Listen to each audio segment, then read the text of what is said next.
श्रीगुरुभ्यो नमः। गणानां त्वा गणपतिगुं हवामहे कविं कवीनामुपमश्रवस्तमम् ज्येष्ठराजं ब्रह्मणां ब्रह्मणस्पत आनः शृण्वन्नोतिभिः सीदसादनम्। श्रीमहागणाधिपतये नमः। सदाशिवसमारम्भां शङ्कराचार्यमध्यमाम् अस्मदाचार्यपर्यन्तां वन्दे गुरुपरम्पराम्। श्रुतिस्मृतिपुराणानाम् आलयं करुणालयं नमामि भगवत्पादशङ्करं लोकशङ्करम्। नारायणं नमस्कृत्य नरं चैव नरोत्तमं देवीं सरस्वतीं व्यासं ततो जयमुदीरयेत्। జై గురుదేవ్. 18వ శ్లోకం చూస్తున్నాం మనము. గతిర్భర్త ప్రభు సాక్షి నివాస శరణం సుహృత్ ప్రభవ ప్రళయస్థానం నిధానం బీజమవ్యయం. సో పరమాత్మ యొక్క విభూతులు చెప్తున్నారు ముందు శ్లోకం నుంచి. ఆ విభూతులే కంటిన్యూ అవుతున్నాయి. గతి భర్త ప్రభు సాక్షి నివాస శరణం సుహృత్ ప్రభవ ప్రళయ స్థానం నిధానం బీజం అవ్యయం. సో గతి అంటే కర్మఫలము. సో కర్మఫలము ఈశ్వరుని యొక్క స్వరూపమే. సో సుఖ దుఃఖములు రెండు కూడా ఈశ్వరుని యొక్క స్వరూపమే అని అభిప్రాయం అక్కడ. సో గతి అంటే కర్మఫలం. భర్త భర్త అంటే భరించువాడు. అంటే ఈ సృష్టి అంతటిని కూడా భరించువాడు ఆ పరమాత్మ. ప్రభు అంటే లార్డ్, ఈశ్వరుడు. ఈ మొత్తం జగత్ అంతటికీ కూడా ఈశ్వరుడు. సాక్షి అని చెప్పుకున్నాం, చాలా ఇంపార్టెంట్. ఉన్నాను అన్న, నేను ఉన్నాను, అహమస్మి. దాన్ని అహమస్మి నేనున్నాను అన్న జ్ఞానము తెలియుటకు ఇంద్రియములు లేదా బుద్ధి ఏ పరికరములు అక్కర్లేదు. ఎటువంటి పరికరములు లేకుండా కూడా స్వయంగానే తెలుస్తుంది. దానికి సాక్షాత్ అపరోక్షాత్ అని పేరు శాస్త్రంలో.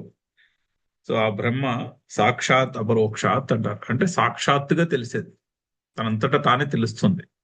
వేరే ప్రకాశింప చేయడానికి వేరొక లైట్ లేదు. మిగిలినవన్నీ కూడా ఒక చైతన్యములో ఒక లైట్లో కనిపిస్తాయి. కానీ అహమస్మి నేనున్నాను అన్న జ్ఞానమునకు ఏ ఇంద్రియము బుద్ధి దేంతోనూ కూడా సంబంధం లేదు. దానంతటా అదే తెలుస్తూ ఉంటుంది. పైగా ఆ అహమస్మి అన్న ఆ తెలివిలోనే ఈ జగత్తంతా మన అనుభవానికి వస్తూ ఉంటుంది. సాక్షి.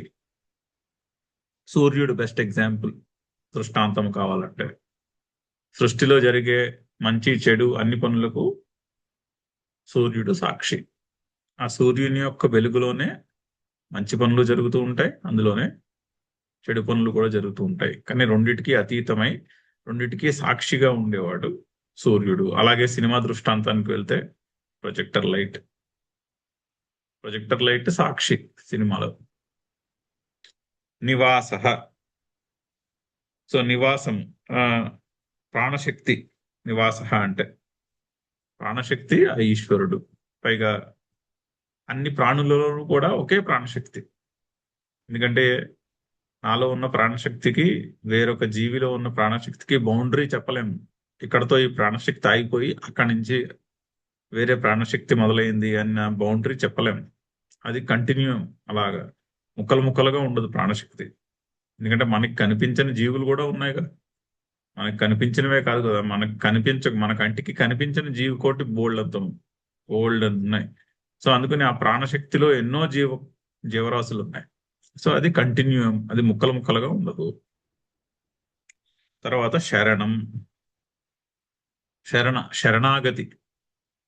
శరణాగతి చేయుట అనేది ఒక మంచి గుణము. ఆ శరణాగతి ఈశ్వరుడే. శరణాగతి చేయుటయే ఈశ్వరుడిని తెలుసుకోవడం అంటే కంప్లీట్ శరణాగతిలో. శరణాగతి అంటే ఏమిటి? గతి అంటే అదొక ట్రాన్సాక్షన్ కింద ఉండకూడదు. నేను ఆ, నిన్ను వేడుతున్నాను, నన్ను బాగా చూసుకో అన్నాం అనుకోండి, అది ట్రాన్సాక్షన్ అయిపోయింది. నేను ఒకటి చేస్తాను, నువ్వు ఒకటి చెయ్యి అన్నట్టుందిగా అది.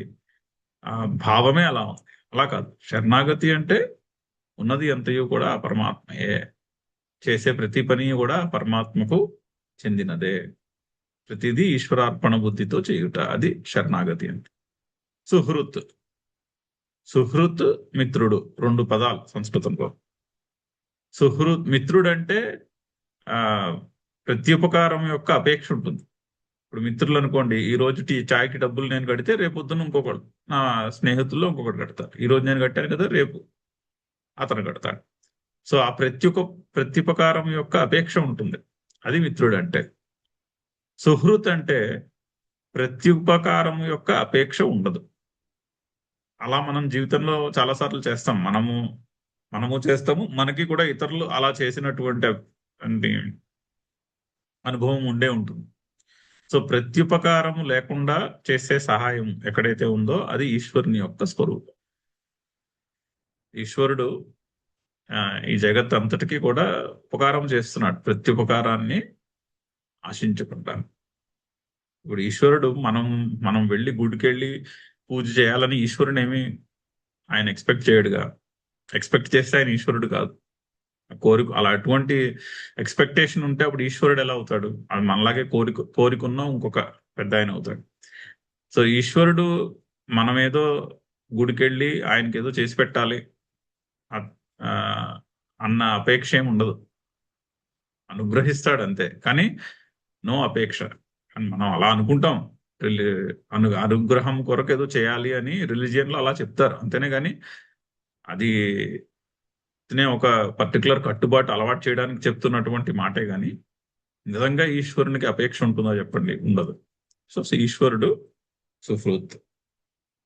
సుహృదం సర్వభూతానాం జ్ఞాత్వా మాం శాంతి మృచ్చతి. ఆల్రెడీ చూసినట్టు అన్ని జీవులకు కూడా నేను సుహృత్ని. సుహృదం సర్వభూతానాం జ్ఞాత్వా మాం శాంతి మృచ్చతి అని చెప్పాడు ఆల్రెడీ. ప్రభవ ప్రళయ స్థానం. పుట్టుక, ప్రభవము అంటే పుట్టే స్థానము, ప్రళయము మళ్ళీ విలీనమైపోయే స్థానము, రెండు కూడా నేనే జగత్తుకి. సో జగత్తుకి సృష్టి స్థితి అంటే మొదటిది ఆకృతి చెప్పారంటే మొదటిది కూడా చెప్పుకోవాలి ఉపలక్షణంతో. సృష్టిని ప్రళయము చెప్పారు అంటే స్థితి కూడా చెప్పుకోవాలి. ప్రభవ ప్రళయ స్థితి మూడిటికి కూడా స్థానము నేనే, మూడు కూడా నా ఎందే జరుగుతున్నవి. నిధానం బీజం. ఆ నిధానం అన్నది బీజమునకు విశేషణం. సో బీజం అంటే అందరికి తెలిసినదే కదా. ఇప్పుడు మొక్క ఆ విత్తనము నుంచి మొక్క మొలవాలి అంటే బీజశక్తి ఉండాలి. అంటే ఫిజికల్ విత్తనం యొక్క ఆకారము కాకుండా ఆ విత్తనములో ఉన్నటువంటి శక్తి, అది బీజం అంటే. సో అది ఆ బీజమునకు నిధానం అని విశేషణం వాడుతున్నారు. అంటే అది ఒక నిధి వంటి శక్తి. ఇప్పుడు ఎలా అంటే విత్తనము నుండి మొక్క వచ్చింది, మొక్క నుంచి మళ్ళీ పువ్వు వస్తుంది, పువ్వు పండు వస్తుంది, పండులో గింజ ఉంటుంది, గింజలో మళ్ళీ మొక్కను పుట్టించే శక్తి ఉంది. సో స్టార్టింగ్ విత్తనంలో ఉన్నటువంటి శక్తి కొంత ప్రాసెస్ అయిన తర్వాత వచ్చిన విత్తనంలో కూడా ఉంది. సో ఇదే శక్తి అక్కడికి ట్రాన్స్ఫర్ అయింది. ఎలా అయిందంటారు? విత్తనంలో మొక్కను పుట్టించే శక్తి ఉంది, సో మొక్క పుట్టింది, అక్కడితో ఖర్చు అయిపోవాలిగా. విత్తనంలో ఒక అవ్యక్తమైనటువంటి ఫార్ములా, అవ్యక్తమైనటువంటి శక్తి ఉన్నది. విత్తనాన్ని మీరు నాటారు, కొన్నాళ్ళకి మొక్క మొలిచింది, మొక్క చెట్టు అయింది, చెట్టుకి పువ్వులు వస్తున్నాయి, అక్కడతో అది ఖర్చు అయిపోయి ఉండాలి కదా. అవును, శక్తి ఖర్చు అయిపోవట్లే. ఆ చెట్టుకి మళ్ళీ వచ్చే పండులో ఉన్న గింజలో అదే శక్తి ఉంటున్నది. ట్రాన్స్ఫర్ అయిందిగా. పైగా మీరు ఒక మామిడి చెట్టు వేశారనుకోండి, ఆ ఒక్క మామిడి చెట్టు విత్తనం టెంకలో ఉన్నటువంటి శక్తి, అవ్యక్తమైనటువంటి బీజశక్తి కొన్ని తరాల పాటు అది మామిడి పళ్ళని ఇస్తుంది. ఆ తరాల పాటు అంటే కొన్ని కొన్ని లక్షల మామిడి పళ్ళు ఇస్తుందేమో ఒక మామిడి చెట్టు జీవితకాలంలో. ఆ లక్షల మామిడి పళ్ళల్లో ఉన్నటువంటి టెంకలన్నిటిలోనూ కూడా అదే బీజశక్తి ఉంటుంది. మళ్ళీ ఖర్చు అయిపోవాలి కదా సార్, జాగ్రత్తగా ఆలోచిస్తే ఖర్చు అయిపోవాలి కదా. ఒకసారి విత్తనం నాటేమో, మొక్కను మొలిచింది, అయిపోయింది, అక్కడితో అయిపోవాలి. అవ్వట్లేదు. కానీ అది మల్టిప్లై అయింది. దాన్ని అందుకుని అది నిధి. ఆ బీజశక్తి నిధి వంటిది. ఆ నిధానం బీజం చూసారా, ఆ నిధి వంటి బీజశక్తి అది ఈశ్వరుడు. జీవులలో కూడా అంతే, మనుషులలో కూడా అంతే, అన్ని జీవుల్లోనూ అంతే. ఈ జీవులు పుడుతూ ఉంటాయి, గిట్టుతూ ఉంటాయి. కానీ కర్మఫలాన్ని బట్టి నెక్స్ట్ జన్మ పొందాలి. అంటే ఆ కర్మఫలము అనే బీజము మనం పుట్టడానికి కారణం అదేగా. ఒక కర్మఫలాన్ని అనుభవించడానికి పుట్టాం. ఏదో మనం అనుభవించవలసినట్టు కర్మఫలం మిగిలిపోయింది కాబట్టి పుట్టాం. సో విత్తనములో అవ్యక్తమైన బీజశక్తికి ఈక్వలెంట్ మన కర్మఫలము. అనుభవించవలసినటువంటి కర్మ ఏదైతే ఉందో అది బీజశక్తికి ఈక్వలెంట్.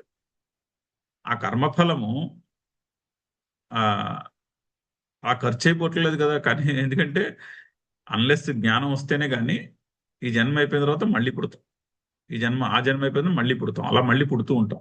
అంతేకాకుండా ఫైనల్ ప్రళయంలో అన్ని జీవులు కూడా ప్రళయంలో విలీనం అయిపోయినప్పుడు, మళ్ళీ సృష్టి జరిగినప్పుడు, ప్రళయకాలంలో జీవకోటి యొక్క కర్మఫలముల యొక్క బ్యాలెన్స్ ఏదైతే ఉందో సృష్టి మళ్ళీ అక్కడి నుంచి స్టార్ట్ అవుతుంది. సో ఆ బీజశక్తి ఖర్చు అయిపోవట్లేదు, ఆ బీజశక్తి మాయమైపోవటం లేదు, అది అలా మిగిలే ఉంటుంది. అందుకని అది నిధి. సో నిధానం బీజం చాలా చక్కని విశేషణం. ఆ బీజము అన్న పదమునకు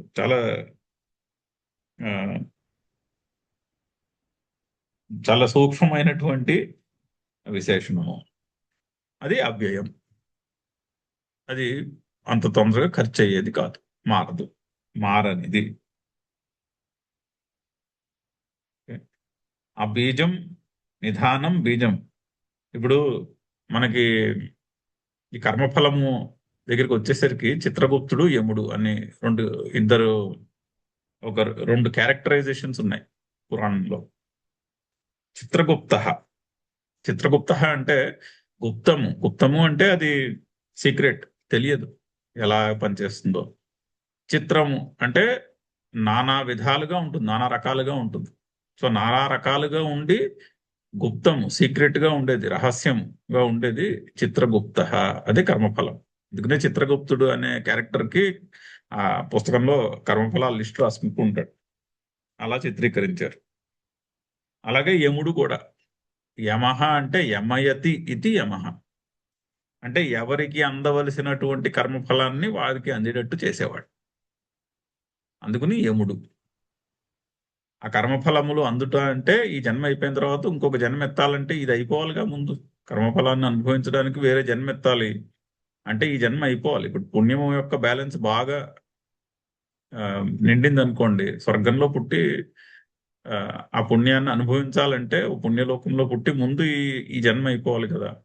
ఆ ట్రాన్సిషన్ పకడ్బందీగా జరిపించేవాడు యముడు. అది యముడి యొక్క ఆ రూపకములో మనకి అలా యమధర్మరాజు క్యారెక్టర్ కింద పెట్టారు. సో ఆ ఇక్కడి నుంచే వచ్చింది నిధానం బీజం అన్నటువంటి విశేషం నుంచి వచ్చినటువంటి క్యారెక్టరైజేషన్. అది శ్లోకం యొక్క అర్థం. చాలా ఉన్నాయి, 13 విభూతులు ఉన్నాయి. చెప్పుకోవాలంటే ఒక్కొక్కదాని గురించి చాలాసేపు చెప్పుకోవచ్చు. చదువుదాం భాష్యము. గతి కర్మఫలం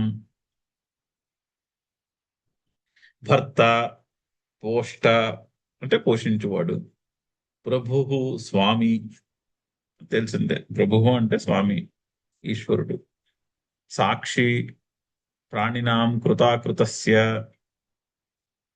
ప్రాణుల యొక్క కృతములు అకృతములకు సాక్షి. అది సాక్షి అంటే. చాలా కరెక్ట్, యాప్ట్ డెఫినేషన్. చేసినవి చేయనివి రెండిటికి సాక్షి. అంటే రెండు కూడా ఆ ఆత్మ చైతన్యంలోనే మన అనుభవానికి వస్తున్నాయి. నేను చేసిన పనులు అందులోనే అనుభవానికి వస్తున్నాయి, ఆ ఆత్మ చైతన్యంలోనే. నేను చెయ్యని పనులు కూడా అందులోనే తెలుస్తున్నాయి నాకు. నేను ఫలానా పని చెయ్యలేదు, అందులోనే తెలుస్తుంది. నేను మంచి పని చేశాను, ఆ ఆత్మ చైతన్యంలోనే తెలుస్తుంది. నేను ఒక చెడు పని చేశాను, అది కూడా అదే ఆత్మ చైతన్యంలో తెలుస్తోంది. ఆత్మ చైతన్యానికి ఏమీ అంటదు. మంచి పని, చెడు పని, పుణ్యము, పాపము అవి మనస్సుకి బుద్ధికి సంబంధించినటువంటి లక్షణాలు, ఆత్మ చైతన్యానికి అయితే సంబంధించినవి కాదు. అందుకని ప్రాణినాం కృతాకృతస్య సాక్షి అంటే దానికి సాక్షి. నివాస యస్మిన్ ప్రాణిన నివసంతి, దేని యందైతే ప్రాణులు నివసిస్తూ ఉంటాయో అది నివాస అంటే ప్రాణశక్తి. శరణం ఆర్తానాం మత్ప్రపన్నానాం ఆర్తిహర. శరణం అంటే శరణు వేడిన వాడి యొక్క కష్టాన్ని తీర్చేవాడు అని. శరణాగతి చేస్తే హాయిగా ఉంటుంది. శరణాగతి అంటే ఇందాక చెప్పుకున్నట్టు ప్రతిదీ కూడా ఈశ్వరార్పణ బుద్ధితో చేయుట. సుఖమైన దుఃఖమైన రెండు కూడా సమానమే, రెండు ఓకే. ఎందుకంటే రెండు కూడా ఈశ్వరుని యొక్క ప్రసాదమే. అది శరణాగతి అంటే. అటువంటి స్టేట్ ఆఫ్ మైండ్ ఎంత తొందరగా అలవర్చుకుంటే అంత మంచిది, అంత ఫ్రీగా ఉంటాం. ఆ స్టేట్ ఆఫ్ మైండ్ ఎంత తొందరగా వచ్చేస్తే జీవితం అంత స్ట్రెస్ ఫ్రీగా నడుస్తుంది. పరిస్థితులు మారచ్చు, మారకపోవచ్చు. పరిస్థితులు అలాగే ఆ కర్మఫలం యొక్క ప్రారంధాన్ని బట్టి అవి అలా నడుస్తూ ఉంటాయి పరిస్థితులు. కానీ ఈశ్వరార్పణ బుద్ధి, ఆ శరణాగతి భావము బుద్ధికి బాగా అలవరుచుకుంటే ఆ పరిస్థితులు మనకి భారమై కూర్చోవు. పరిస్థితుల్లో ఏం చేయాలో లేచి చేస్తాం. What ever is the duty ఏదైతే ఉంటుందో అది లేచి చేయడమే. ఆ శరణాగతి ఎంత తొందరగా అలవాటు చేసుకుంటే అంత మంచిది. సో ఆర్తానాం మత్ ప్రపన్నానాం, ఆర్తులకు, నన్ను శరణ కోరిన వారికి, ఆర్తహరహ ఆర్తిహరహ, ఆ కష్టాన్ని తొలగించే శక్తి ఏదైతే ఉందో అది శరణం, అది నేనే. అసలు చాలా ఇన్స్పైరింగ్ విభూతులు ఒక్కొక్కటి కూడా. సుహృత్ ప్రత్యుపకార అనపేక్షి సన్ ఉపకారి. ప్రత్యుపకారమును అపేక్షించకుండా ఉపకారము చేయువాడు సుహృత్. మొత్తం జగత్తంతటి కూడా సుహృత్ పరమాత్మయే. ఎప్పుడెప్పుడైతే మన జీవితంలో సుహృత్ యొక్క అనుభవము జరిగినదో అది ఈశ్వరుని యొక్క విభూతియే. మన జీవితంలో చాలా అనుభవాలు జరిగి ఉంటాయి. ఎప్పుడో అవసరమైన రోజుని ఎవరో ప్రత్యుపకారము అపేక్షించకుండా వచ్చి సహాయం చేసి ఉంటారు, వచ్చి పక్కన నిలబడి ఉంటారు. ఎన్నో అవకాశాలు, ఎన్నో అనుభవాలు జరుగుంటాయి అలా మన అందరి జీవితంలో. అది గుర్తు తెచ్చుకుంటే ఎప్పుడెప్పుడైతే ఆ అనుభవం జరిగినదో అది ఆ ఈశ్వరుని యొక్క విభూతియే. అలాగే మనం కూడా ఎప్పుడో ఎవరికో ఉపకారాన్ని అపేక్షించకుండా సహాయం చేసే ఉంటాం. అలాగే మనం ఎప్పుడెప్పుడైతే అలా చేసామో అది కూడా ఆ ఈశ్వరుని యొక్క విభూతియే. తర్వాత ప్రభవ ఉత్పత్తి జగత, జగత్తు యొక్క ఉత్పత్తి స్థానము. సినిమాకి వెళ్ళామనుకోండి, సినిమాకి ఉత్పత్తి స్థానం ఏమిటి? Projector light. ప్రొజెక్టర్ లైట్ లోనే సినిమా పుడుతున్నాం. అలాగే ప్రళయ ప్రళీయతే యస్మిన్ ఇది, దేని ఎందైతే విలీనమైపోతాయో అది ప్రళయ. సో జగత్తునకి ఉత్పత్తి స్థానము, ప్రళయ స్థానము రెండు కూడా ఈశ్వరుడే. తథాస్థానం అంటే తిష్టత్యస్మిన్, స్థానం అంటే స్థితి. సో ప్రభవ, ప్రళయము, స్థానం అంటే సృష్టి స్థితి లయలు మూడు కూడా ఈశ్వరుడే. నిధానం నిక్షేప కాలాంతర ఉపభోగ్యం ప్రాణినాం బీజం ప్రరోహ కారణం ప్రరోహ ధర్మిణాం. సో ప్రరోహము అంటే మళ్ళీ పుట్టుట, అంటే గిట్టిన తర్వాత మళ్ళీ పుట్టడానికి ప్రరోహము అని పేరు సంస్కృతం. సో ప్రరోహ ధర్మిణాం అంటే ఎవరికైతే ప్రరోహం అనే లక్షణము కలదో, అంటే ఎవరు జీవులు, అందరి జీవులకి కూడా ప్రరోహం ఉన్నది, అందరూ ప్రరోహ ధర్ములే. సో ప్రరోహ ధర్మిణ ప్రరోహ కారణం బీజం.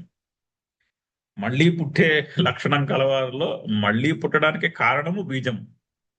అంతే కదా, ఇందాక మామిడి చెట్టు ఎగ్జాంపుల్లో ఆ విత్తనము నుండి మళ్ళీ చెట్టు పుట్టడానికి కారణం, టెంక నుంచి మళ్ళీ చెట్టు పుట్టడానికి కారణము బీజము, ఆ శక్తికి బీజం అని పేరు.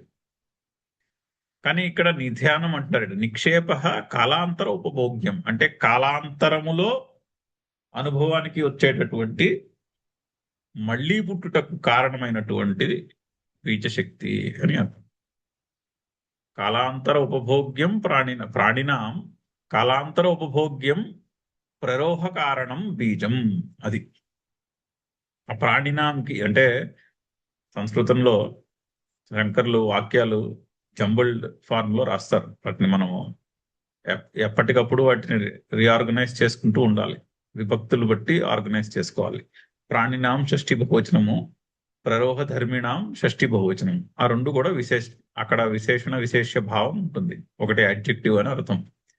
అంటే ప్రరోహ ధర్మిణాం ప్రాణినాం మళ్ళీ పుట్టే లక్షణము కలిగినటువంటి ప్రాణులకు కాలాంతర ఉపభోగ్యం బీజం ప్రరోహ కారణం, కాలాంతరములో ఉపభోగ్యమునకు కారణమైనటువంటి బీజశక్తి అని అర్థం.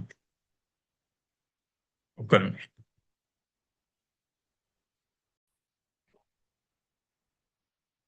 అవ్యయం యావత్ సంసార భావిత్వాత్ అవ్యయం. సో అవ్యయము సంసారము యావత్ సంసార భావిత్వాత్ అంటే అంతయు కూడా సంసారం, చుట్టుపక్కల ఉన్నదంతయు కూడా సంసారం. సంసారము అంటే సంసరతి, బాగా ప్రవహించున్నది. సంసరతి ఇది సంసార. సంస్కృతంలో దాని యొక్క వ్యుత్పత్తి అది. బాగా సంసారము అంటే సంస్కృతంలో ఫ్యామిలీ అని కాదు, తెలుగులో ఆ అర్థం వచ్చింది. ఒక వెరీ నేరో కాంటెక్స్ట్ లో సంసారానికి ఫ్యామిలీ మెంబర్స్ అనే అర్థము వస్తుంది, తెలుగులో ఆ అర్థాన్ని అడాప్ట్ చేసుకున్నారు. కానీ సంస్కృతంలో సంసారము అంటే సంసరతి ఇది సంసార. సో ఆ బాగా ప్రవహించే దాంట్లో మారనిది ఒకటి ఉన్నది. ఆ ప్రవాహం అంతటినీ తెలుసుకుంటున్నటువంటి తెలుస్తూ ఉన్నటువంటి మారని తత్వం ఒకటి ఉన్నది, అది అవ్యయం. యావత్ సంసార భావిత్వాత్ అవ్యయం. మొత్తం ఈ సంసారం అంటే ఈ ప్రవహిస్తున్నటువంటి దానిలో మారని తత్వం ఏదైతే ఉన్నదో అది అవ్యయము. నహి అబీజం కించిత్ ప్రరోహతి అని కొంచెం ఎక్స్ప్లెయిన్ చేస్తున్నారు బీజ శబ్దానికి. అబీజం కించిత్ న ప్రరోహతి, బీజము లేనిదే మళ్ళీ పుట్టదు ఏది కూడా, అంతే కదా. మామిడి టెంకలో ఆ బీజశక్తి లేనిదే మళ్ళీ మామిడి పండు నుంచి వచ్చే టెంక నుంచి ఇంకో చెట్టు పుట్టదు. ఆ చెట్టు అయి చెట్టు నుంచి విత్తనము, విత్తనము చెట్టు, చెట్టు నుంచి పండు, పండులో మళ్ళీ విత్తనము. అక్కడ ఆ బీజశక్తి ఉంటేనే కానీ మళ్ళీ వచ్చిన విత్తనం నుంచి ఇంకో చెట్టు పుట్టదు. నహి అబీజం కించిత్ ప్రరోహతి నిత్యంచ ప్రరోహ దర్శనాత్ బీజ సంతతి నిత్యా ఇది గమ్యతే. నిత్యం చ ప్రరోహ దర్శనాత్. కానీ మనకి మామిడి చెట్టు బెస్ట్ ఎగ్జాంపుల్. మామిడి చెట్టులో అది నిత్యం, అది నాన్ స్టాప్ గా నడుస్తుంది ఆ ప్రాసెస్, ఆగిపోవట్లేదుగా. అందుకుని బీజ సంతతి నిత్యా ఇది గమ్యతే. అందుకుని ఆ బీజమును నిత్యము అని భావిస్తున్నా. బీజమును నిత్యము అని చెప్తా. ఆ బీజశక్తి నిత్యం. ఆ మనకి జ్ఞానోదయం అయిపోయి మొత్తము కర్మసంచితి కర్మసంచి మొత్తము నాశనం అయిపోయేదాకా అది అలా నడుస్తూనే ఉంటుంది. సో దానికి అందుకని అది నిక్షేపమైనటువంటి బీజం, అంటే నిధి రూపమైనటువంటి బీజము, నిత్యమైనటువంటి ఒక బీజశక్తి అని చెప్పుటలో అక్కడ ఇది శ్లోకము యొక్క అర్థము. చాలా మంచి శ్లోకము, ఒక్కొక్క పదము చాలా విలువైనటువంటి పదాలు ఆ పరమేశ్వరుని యొక్క విభూతులు తెలుపుతూ. చదువుదాం శ్లోకము. గతిర్భర్త ప్రభు సాక్షి నివాస శరణం సుహృత్ ప్రభవ ప్రళయ స్థానం నిధానం బీజమవ్యయం.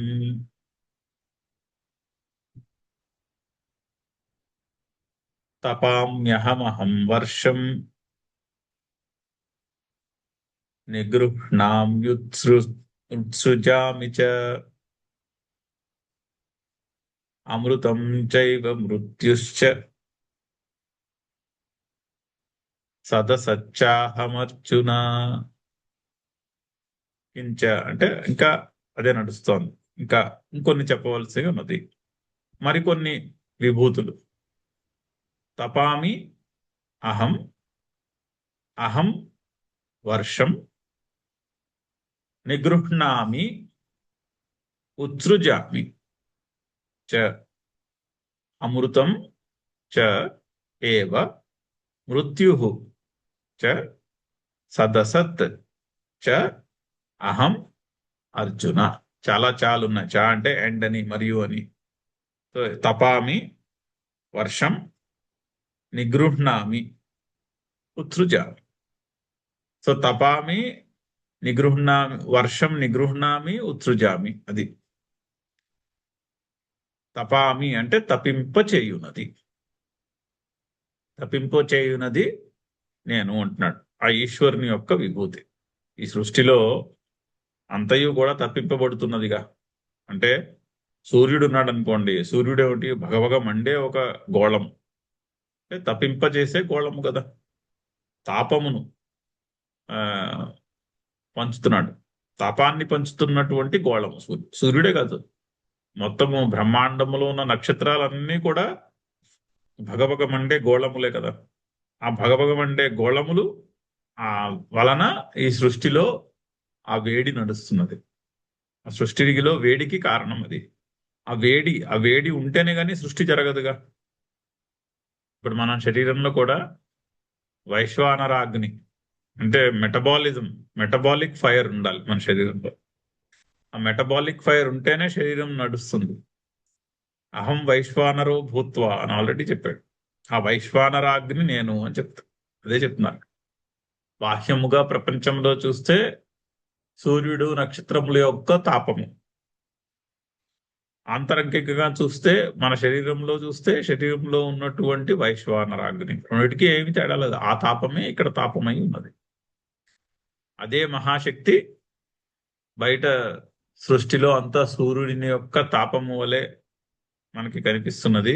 అదే మహాశక్తి మనలో వైశ్వానరాగ్ని అయి మన మెటాబాలిజం జరిగేటట్టుగా చేస్తున్నది. సో అహం తపామి,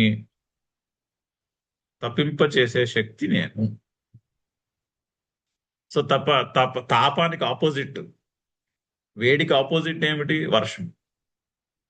సో అందుకని వర్షం కూడా నేను, అంటే తపింప చేస్తాను, మళ్ళీ తపింప చేసి వర్షాన్ని కూడా కలుగు చేస్తాను. 4 నెలలు వర్షము, 4 నెలలు వేడి, 4 నెలలు చలికాలం.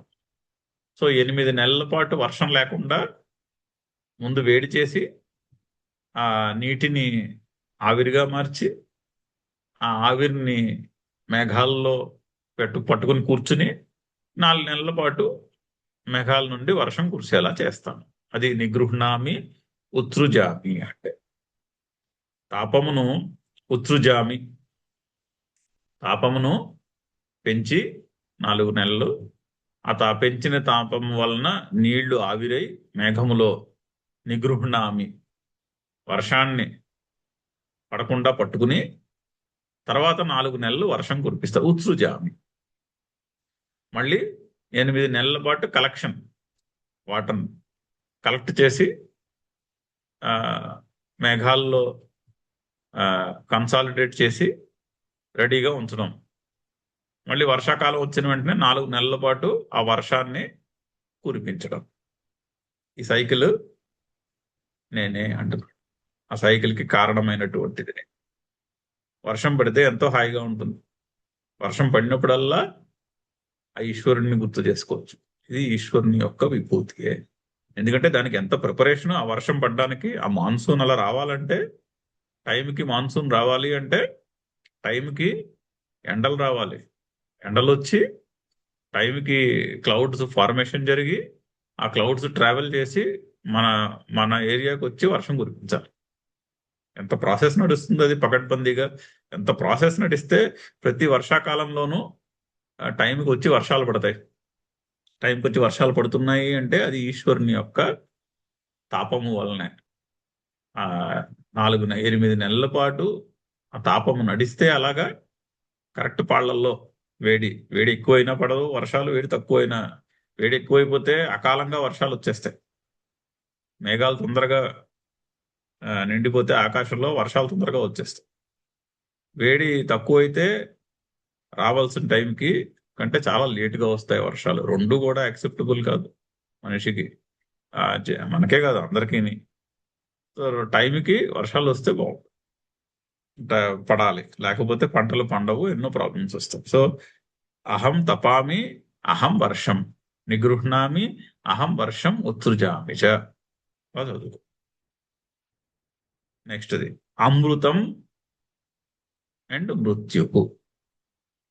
చూడండి, అమృతం అంటే మనము